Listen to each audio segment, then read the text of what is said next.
In the previous video we were talking about teeth, sensitive teeth, and what you can do about them, and today we're going to talk about hair. Now you may be thinking to yourself, what could there possibly be to hair care aside from the shampoo, the conditioner, the occasional trim to keep the split ends at bay, and maybe a hot oil from time to time? Well, there is a formula that I've recently come across.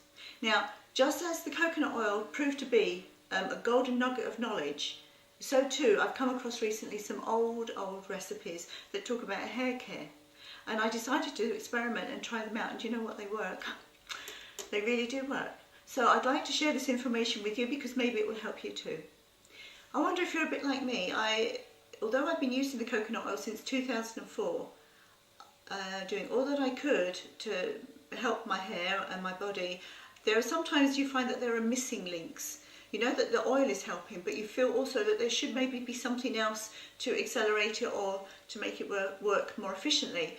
Well, that's how I was feeling with my hair, and as the years have gone by, I didn't know the answer, and the hair started to go grey and it started to thin.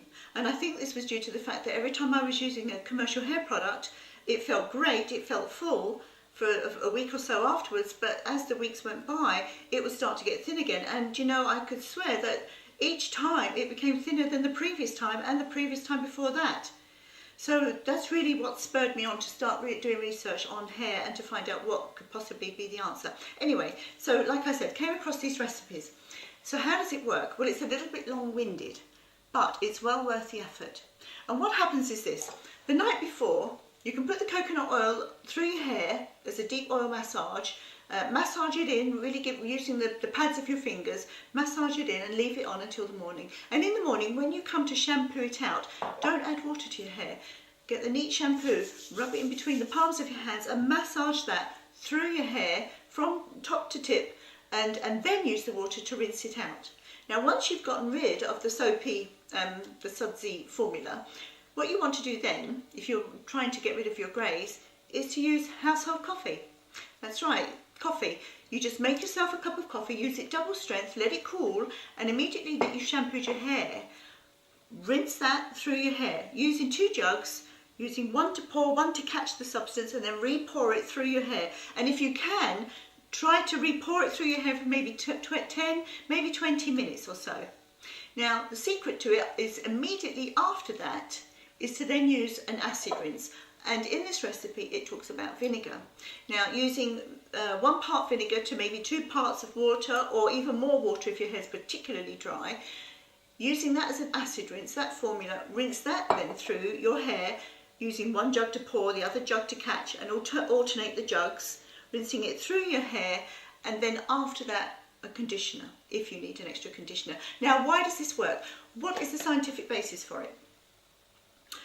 If you look at your hair shaft underneath the magnifying glass, you'll see that the hair shaft has like scales, imbrications all the way down. Now when your hair is dry, those scales open up, and when it's dry your hair then becomes brittle. But when the imbrications are open, you start to leak the moisture and the colour and the protein out of your hair shaft.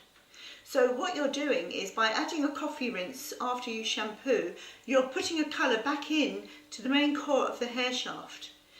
And as that coffee goes in, and then you add the vinegar rinse afterwards, the vinegar then closes the scales, or closes the imbrications really tight to hold in the colour. And it also makes your hair shiny. So that is what will restore, after continual use, will help to restore the greys. Okay, it might not be a permanent solution, but it's definitely worth an alternative solution to having products that actually are causing damage to the hair and making the hair thin. In fact, my hair started to become so thin that I became very dangerously close to purchasing a wig. Yes, a full head of hair in a wig. Anyway, I'm so very glad I found these recipes, and maybe if you are of the same age group as myself and you're having the same issues, then give it a go and see what you think. And I pretty much could guarantee after 4 months of trying this way, you won't even think about colouring your hair with a commercial product again.